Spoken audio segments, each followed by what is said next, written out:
So, what's up mga kaigan? Andito na naman tayo sa aking channel.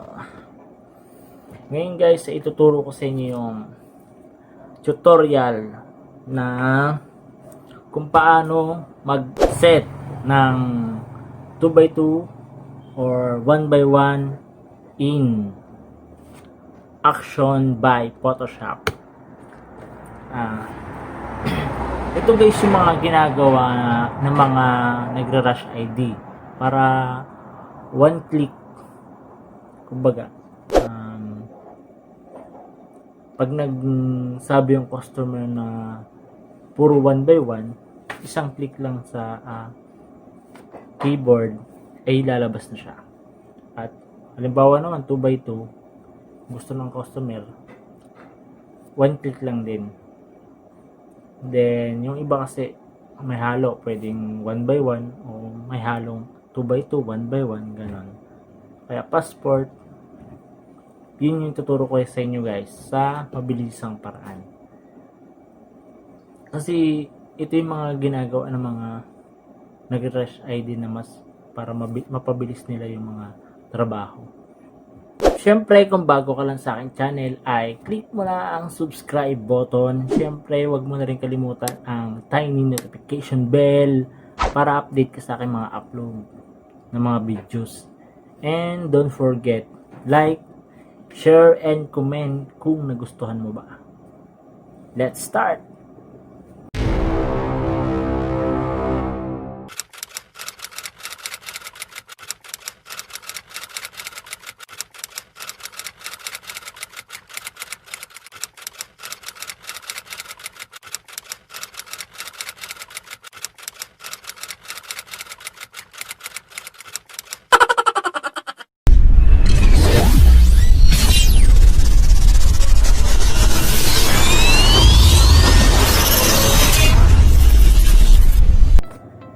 Yan, syempre guys, unahin natin open yung Photoshop CX6.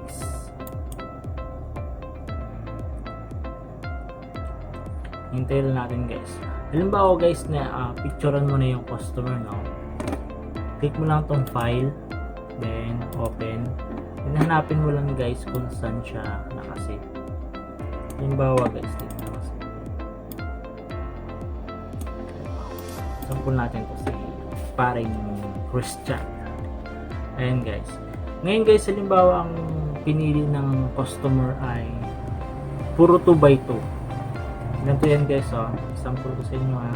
May ano na kasi ako dito. Crop nyo siya. See, halimbawa to size na kasi passport yan. Size. Ito halimbawa 2x2. Ayan. Click nyo lang yun guys. Dapat to 2 inch by 2 inch. Ayan. Then, check nyo lang siya. Then halimbawa guys,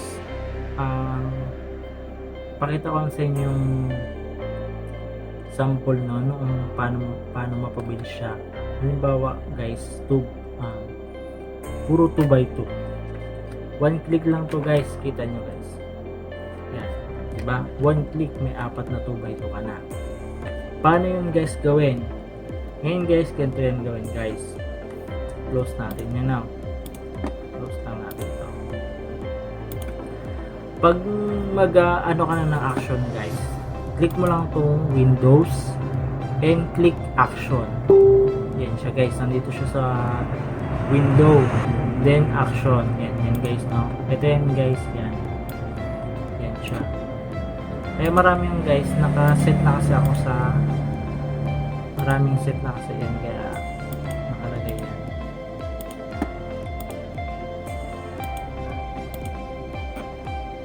Set na kasi all guys dyan, kaya marami yan. Ngayon delete natin guys para makita nyo. Set 1, set 2. Ayun, set 1 na lang pala. Buray natin set 1. Halimbawa guys, no? Yan, set 1, no? Halimbawa guys, wala dun sa Windows, no? Diba? Alt, click nyo na sa keyboard nyo guys, is Alt F9. Yun guys, makikita nyo lang dito, action. Then yun siya guys, ha. Then, halimbawa guys, start na tayo, no. Click nyo lang tong file, open nyo yung click Control O or open. Then hanapin nyo lang guys yung picture. Sample natin ulit to sa parent system now. Yan siya guys. Open now. Halimbawa guys, gusto ng customer tanggalin yung mga buni, mga peklat. Pwede naman yun guys. Oh my god! Tanggalin natin itong peklat ni parent Christian dito. Click nyo lang itong spot healing brush tool or J.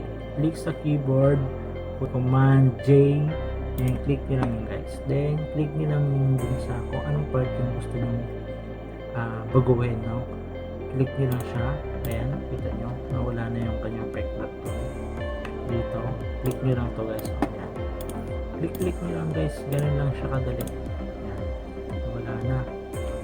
Ito guys, halimbawa itong buhok sa ilong, parang Christian. Ayan o. Diba nabawasan?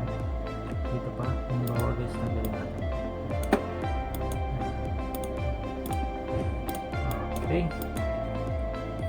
Itong buhok sa tenga itong ayan. Diba guys? Ito tagyawat niya. So, pangal niya. Tanggalin natin. Guys, yan. Ganoon lang guys, click nyo lang tong sa keyboard ay command J or basta letter J command sa keyboard yan. Or ito guys, click nyo lang ito. Yan. Na-edit nyo na siya, natanggalan nyo siya ng peklat o natanggalan nyo na siya ng kung ano-ano man dyan, bunan, gusto nyo paputiin guys naman. Dito, click the image and adjust. Then, pwede naman vibration or pwede dun sa curve. Control M. Pag click nyo yan guys, ito siya. Then pwede nyo na i-adjust to. Pwede yung adjust to. Or pwede ring adjustment, pwede ring yan, control. Then dito sa default na to, click nyo lang yung lighter. Yan, RGB. Then liliwanag nyo siya. Ganoon lang siya guys, then okay nyo lang. Kaya halimbawa guys, no, yan na, dyan na tayo. Pero wala pa kayong create action. Magki-create na action kayo. Then, click the window. Then, action or Alt, Command Alt F9. Click nyo yan guys. Halimbawa guys, wala yung package yun. No? Dito guys, click nyo tong create set. Or create set muna tayo. Create set. Yan. Halimbawa set 1, package 1. Package 1. Package 1. Yan. Okay nyo lang yun guys. Then, naka-folder na siya, no? Saka kayo new yan. Create action. Create new action. Yan. Click nyo yan lang guys. Then, halimbawa ito ay yun nga, package 1. Package 1. Then dito guys, ay set, baka nakaset na siya guys sa set 1, no? Basta package 1 yun na yan siya. Then itong function key, yan guys yung pipindutin nyo pag yung marami, pag may customer na para rumami yung set mo, kunwari 2x2, may halong 2x2 o may halong 1x1. Ito yung function key, F2, F3, hanggang F12. Pero try natin guys yung F2. Yan. Then, okay lang to. Wala naman to dito. Color. Then, record. Umpisa dyan guys, nag-i-start na. Kita nyo tong red na to. Umpisa dyan, nag-i-start na tayo ng record. Kaya, uunti-untiin natin. Halimbawa ito guys, naka-ano na to. Nakaset na to sa 2x2. Diba? Yan, nakaset na sa 2x2. Ngayon guys, pag nilipat mo siya, lipat natin sa para merong halong 1x1 o may halong 2x2. Click kayo ng file and new. Then itong present ay doon tayo sa international paper kasi ito guys is yung A4 size siya. Then lagi nyo natanggalan guys, ito ay 300 lang lagi itong resolution niya. Then click lang natin okay. Halimbawa guys, diba dito sa picture, no? Ang size kasi niyan guys, dapat yan 2x2 then 300 na siya talaga. 300 yan, no? Halimbawa, ang gagawin natin dyan is copy paste lang na umaga. Control A para selection A, then Control C, copy, then punta ka dun sa new file, then Control V, paste. Ayun na siya, guys. Ngayon, guys, lalagyan natin siya ng outline. Double click or right click, then behind blending option, stroke, and pwede mo sigurong iwan lang para medyo manipis lang siya. Then ayun siya, guys, no? 2x2. Halimbawa, guys, gusto ng customer 2x2, mga 3 piraso yan. 2x2. Ngayon, guys, pwedeng drag lang siya or pwedeng ganito lang siya, guys, ha. Di ba, dito ka, guys, sa picture na to. Ito, layer. Then, punta ka lang sa new. Then, drag lang to. I-drop mo lang siya dun sa new. Yan. Then, drag lang siya. Okay. Ngayon, guys, halimbawa, tatlong 2x2 na siya, no. Gawin natin 4. Ngayon ito, guys, pang-4, gawin natin siyang may halong, gusto ng customer may halong 1x1, no? Control T para select the crop, and itong W na yan yung height, ay yung width pala. Hey, what happened? Then, yung height niya. Ngayon, di ba nakalagay 100%? I-right click mo yan, then piliin mo yung, kasi naka-percent siya, piliin mo yung inches. Click mo lang yan, parehas yun. Right click and click the inches. Alam mo yan, nakaset na siya ng 2x2. Ngayon, set natin siya ng 1x1. Ayan. Ngayon, guys, yan, 1x1 na siya, no? Ilagay lang natin yun. Then, set lang ulit tayo. Drag mo lang yun dyan. Set lang. And set lang ulit. Yan, guys. Yan ngayon, di ba natapos na tayo sa set na yan, guys, no? I-click mo na yung stop. Umpisa dun sa umpisa, guys, na-set mo na yung 1x1 and 2x2. Yan siya. Nakaset yan, guys, ng F2. O ngayon, guys, try natin, ha. Burahin natin ito. Close na natin ulit yan. Close natin. Bawa pala. Ngayon, guys, open ulit tayo, no? Open. Then, pili tayo ng ibang picture, no? Halimbawa ito. Yan. Letter C. Click natin ang 2x2. Okay. Dapat yan naka 300 resolution. Then, 1x2. Then, click natin, guys, yung F2. Boom. Ayan siya. Meron ka ng 2x2 at meron ka ng 4 na 1x1.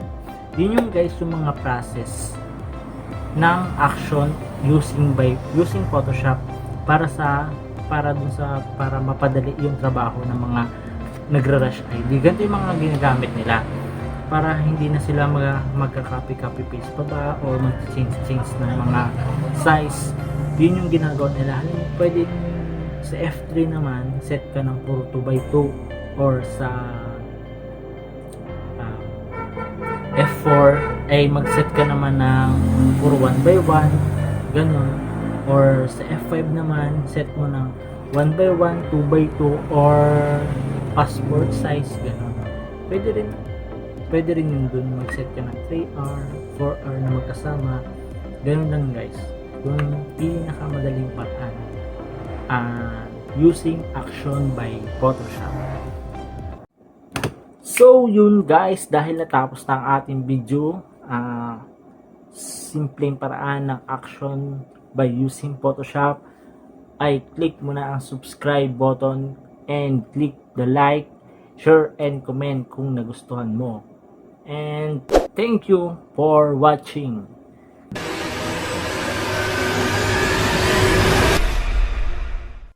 I